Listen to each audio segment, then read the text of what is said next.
Hello everyone. आज हम लोग ज्योग्राफी स्टार्ट करेंगे और इसमें हम फिजिकल ज्योग्राफी दैट इज भौतिक भूगोल से शुरुआत करेंगे। इसमें हम जियोमॉर्फोलॉजी के बहुत ही एक इंटरेस्टिंग कॉन्सेप्ट और थ्योरी के पढ़ेंगे। Continental drift theory.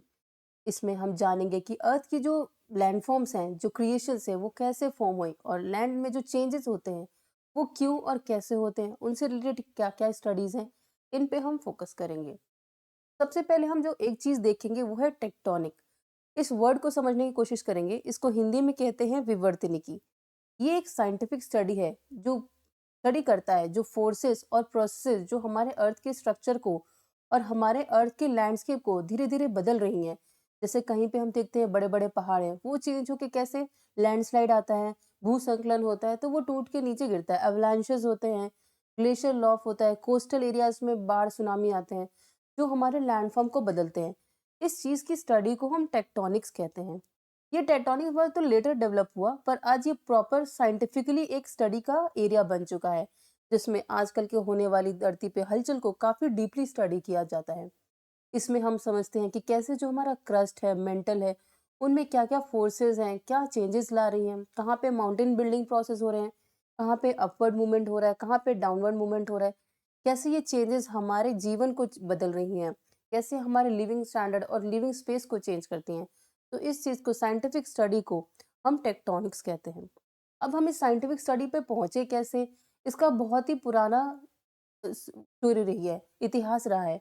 इसमें कई थ्योरीज आई हैं जिन्होंने इस चीज तक ये समझने की कोशिश की है कि अंदरूनी अर्थ के इंटरनल स्ट्रक्चर में क्या क्या हलचल चल रही है। सबसे पहले जिन्होंने अर्थ में मूवमेंट की बात की थी कि अर्थ जो है हमारा स्थिर नहीं है, पहले क्या एक थ्योरी चलती थी? लिथोस्फेरिक परमानेंस की, मतलब लिथोस्फेरिक स्थायित्व की। लोग समझते थे कि अर्थ जैसी अभी है, सदियों पहले भी वैसी थी और आगे भी सालों तक ऐसी ही रहेगी। पर ऐसा सही नहीं है।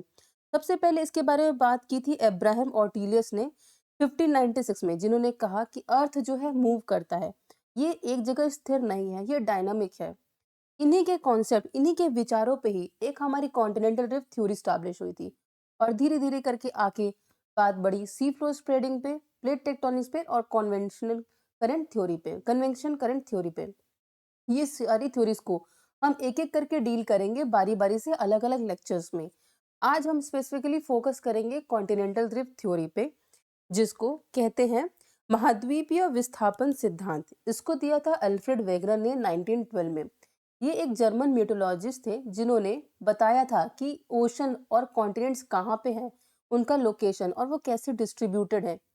उनका मानना था कि पहले जो जितने कॉन्टिनेंट्स जो हम आज पढ़ते हैं, 7 कॉन्टिनेंट्स और 7 ओशंस जो हम पढ़ते हैं, मेजर ओशंस, वो ऐसे नहीं थे। 200 साल पहले, 200 साल से पहले वो एक सिर्फ एक सिंगल लैंडमास था, एक सिंगल कॉन्टिनेंट था, बड़ा कॉन्टिनेंट था, एक महाद्वीप था, जिनको उन्होंने सुपर कॉन्टिनेंट पेंजिया कहा।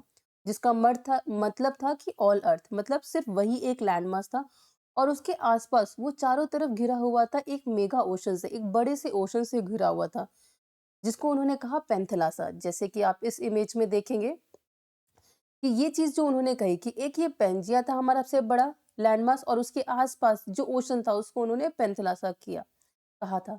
फिर 200 साल में क्या हुआ, 200 मिलियन ईयर्स अगो, ये जो बड़ा सा लैंडमास था, लैंडमास का टुकड़ा आप समझो, वो अपने आप में ब्रेक होने लगा, टूटने लगा, ड्रिफ्ट होने लगा। मतलब कि ये टुकड़ों में एक तरफ से दूसरी तरफ चलने लगा और चलते चलते ये ऐसे बिखरा, छोटे छोटे टुकड़े हुए। और आज की जो स्थिति है, आज जो करंट हम मैप देखते हैं, वर्ल्ड मैप देखिए कि ऊपर नॉर्थ अमेरिका है, साउथ अमेरिका है, इंडियन अंटार्कटिका है, साइबेरियन रीजन है, ये सारे सारे कॉन्टिनेंट्स फॉर्म हुए। धीरे धीरे इवोल्यूशन हुआ, चेंजेस हुए, लैंडफॉर्म में चेंज हुआ। अब देखोगे जैसे इन्होंने क्या कहा था कि सबसे पहले एक बड़ा लैंडमास था, ऊपर नॉर्दर्न पार्ट जो ब्रेक हुआ उसे उन्होंने लॉरेंशिया कहा, और जो सदर्न पार्ट ब्रेक हुआ, दो हाउस में डिवाइड हुआ, जो बड़ा पेंजिया था, वो गोंडवाना हुआ। अब लॉरेंशिया से दो मेजर कॉन्टिनेंट्स हुए, ऊपर नॉर्थ अमेरिका और इधर यूरेशिया। और साउथ में गोंडवाना जो हुआ वो ड्रिफ्ट हुआ 6 कॉन्टिनेंट्स में, south America, Africa, India, Antarctica और ऑस्ट्रेलिया। और धीरे धीरे काफी सालों बाद, जैसे आप ईयर्स का जो देखोगे कि 770 मिलियन ईयर्स अगो कैसा स्ट्रक्चर था, 30 मिलियन ईयर्स अगो कैसा स्ट्रक्चर था, ये नीचे अंटार्कटिका का आइस शीट बन गया, ऊपर ये अफ्रीका चला गया, इधर इंडियन सब कॉन्टिनेंट में इंडिया जो है सदर्न होराइज़न से सदर्न हेमिस्फीयर से नॉर्दर्न की तरफ मूव हुआ। तो ये चीज़ें उन्होंने बदली और ये ऐसे आज जो प्रेज़ेंट मैप हम इंडिया का, वर्ल्ड का जो मैप देखते हैं कि इधर ये नॉर्थ अमेरिका हो गया शिफ्ट, इधर साउथ अमेरिका, इधर अंटार्कटिका एकदम नीचे साउथ में चला गया, इधर ऊपर ग्रीनलैंड चला गया, ये यूरेशिया बना, ये अफ्रीका बना और ऑस्ट्रेलिया। तो ये चीज़ वेगनर ने प्रपोज़ की थी कि 1912 में अपनी थ्योरीज़ दी थी कि ये हमारा कॉन्टिनेंट जो है वो ड्रिफ्ट हो रहा है। आज भी हम न्यूज़ में सुनते हैं कि जो हिमालयाज़ जो हैं वो इंक्रीज़ हो रही है उसकी हाइट। जो इंडियन प्लेट है, यहाँ पे आप देखो इंडियन जो प्लेट है वो यूरेशिया की तरफ बढ़ रही है ऐसे।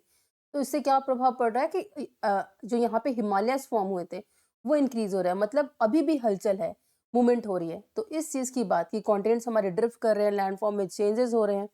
ये सारी चीज़ें उन्होंने बताई वेगनर ने।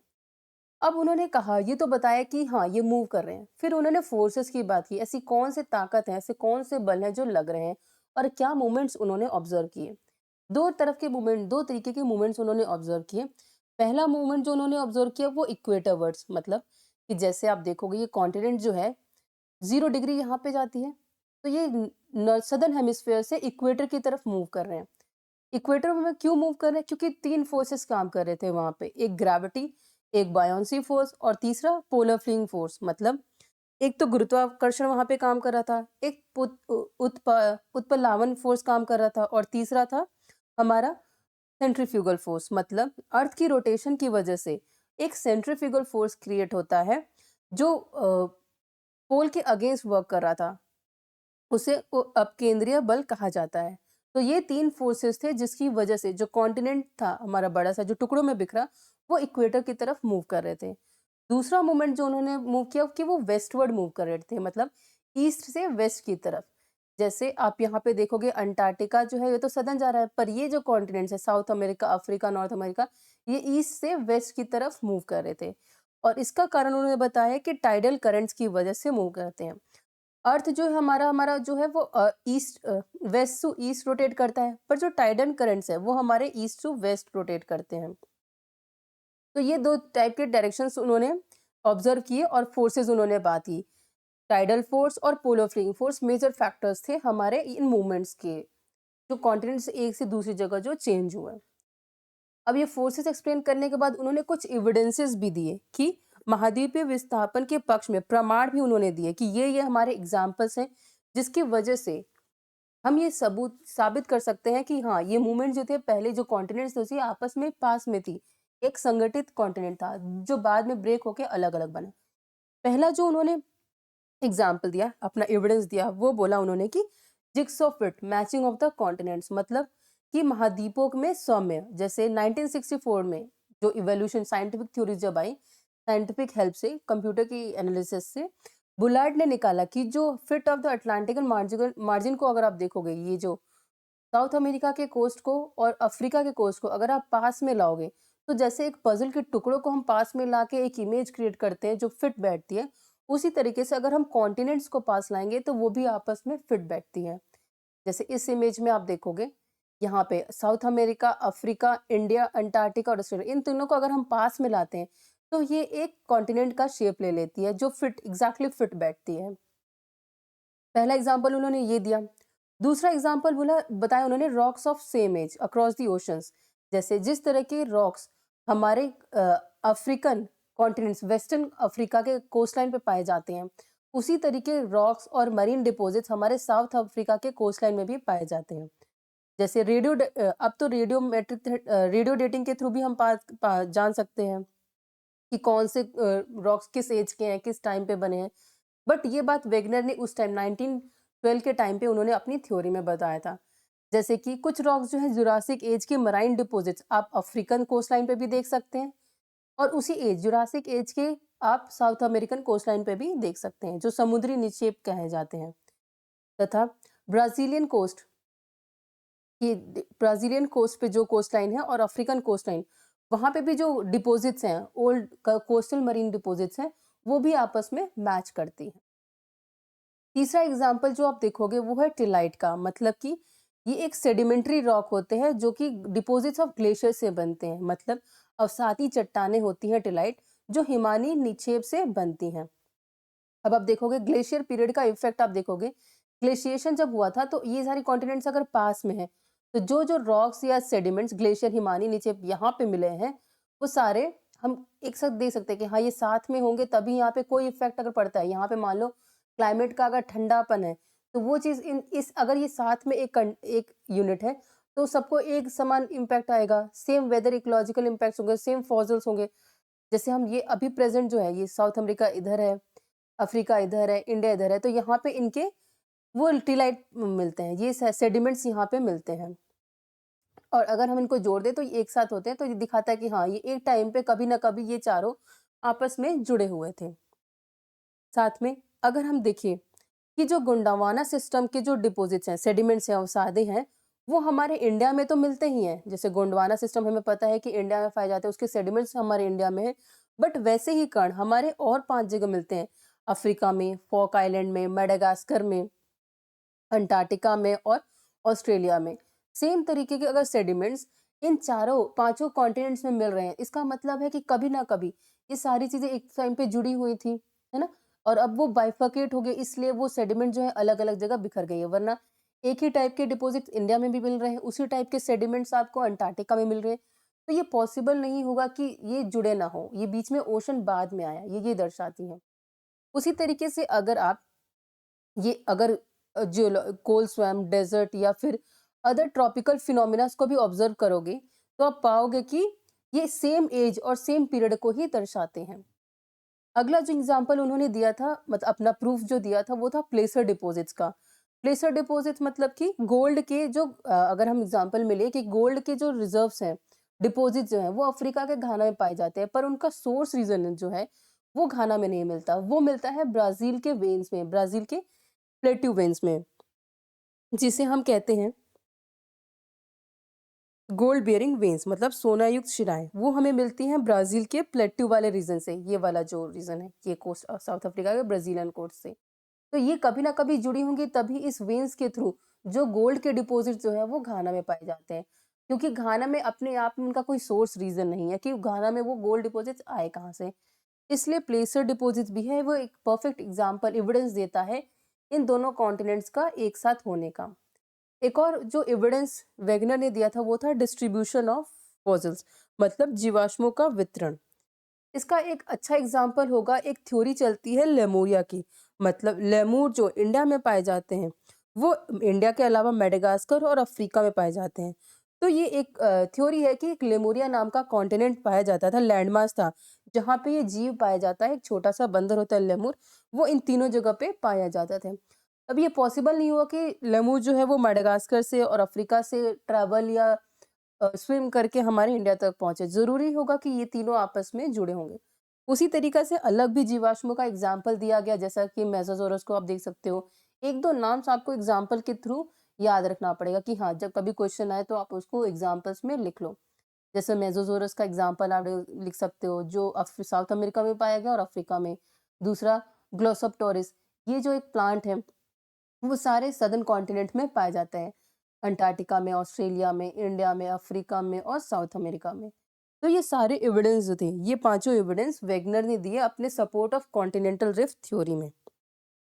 अब इस एविडेंस को तो उन्होंने दिया, पर उसके कुछ ड्रॉबैक्स भी थे, क्योंकि ये बहुत अर्ली स्टडीज थी और ये वेगनर फर्स्ट थे जिन्होंने प्रॉपरली एक थ्योरी के फॉर्म में अजम्पशन के साथ अपने एविडेंसेस दिए। तो उसके कुछ ड्रॉबैक्स भी थे। उनको सबसे ज़्यादा ये बोला कि उन्होंने ये जो ड्रिफ्ट बताया, उन्होंने सिर्फ़ उसी टाइम पीरियड को ही क्यों बताया कि 200 पीरियड में ही ये ड्रिफ्ट होना शुरू हुआ। उससे पहले क्यों नहीं हुआ या उसके बाद क्यों नहीं हुआ? ये मेसोज़ोइक एरिया में ही क्यों हुआ? तो इस चीज़ को वेगनर एक्सप्लेन नहीं कर पाए।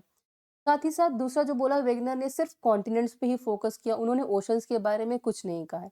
तो ये उनकी थ्योरी का एक ड्रॉबैक है। साथ ही साथ जो अज़म्पशन्स उन्होंने लिए, वो काफ़ी बहुत ही वीक हैं और जनरलाइज़्ड है कि मान लो एक कॉन्टिनेंट है, उसके पास-पास ओशन है। कोई भी स्पेसिफिक उन्होंने अज़म्पशन्स नहीं लिए थे। चौथा जो उन्होंने बोला कि जो फोर्सेज़ उन्होंने बताए, जैसे बायोंसी फोर्स, टाइडल करंट्स या ग्रेविटी, वो बहुत ही छोटे हैं, मतलब बहुत ही कम हैं। अगर हम लार्जर अर्थ के पर्सपेक्टिव से देखें, तो ये फोर्सेज़ इतने तेज़ नहीं हैं कि वो पूरे-पूरे कॉन्टिनेंट्स को हिला दें या यहाँ से नॉर्थ से साउथ या साउथ से नॉर्थ, एक से दूसरी जगह पे विस्थापित कर पाएँ। तो ये फोर्स ही थे, जो उन्होंने स्ट्रॉन्ग पॉइंट्स उनका जो था, वही एक्चुअली में उनका ड्रॉबैक बन गया, जो फोर्सेज़ उन्होंने एविडेंस के तौर पे दिए थे कि टाइडल फ्लिंग फोर्स और पोलर फ्लिंग फोर्स और टाइडल करंट्स, ये दोनों उनके जो सपोर्ट करते हैं, जो कॉन्टिनेंट्स को मूव करते हैं, वही उनके वीक पॉइंट्स बन गए। पर धीरे-धीरे मॉडर्न थ्योरीज़ जो आई, उन्होंने अलग रीज़न्स दिए कि उन्होंने एक्सेप्ट किया पेंजिया को, पर उसका रीज़न अलग बताया कि कन्वेक्शन करंट जो है, वो अलग रीज़न है, अलग वे में फंक्शन करता है, जिसकी वजह से कॉन्टिनेंट्स मूव कर रहे हैं। तो ये सारे थे ड्रॉबैक्स वेगनर के, कॉन्टिनेंटल ड्रिफ्ट थ्योरी के।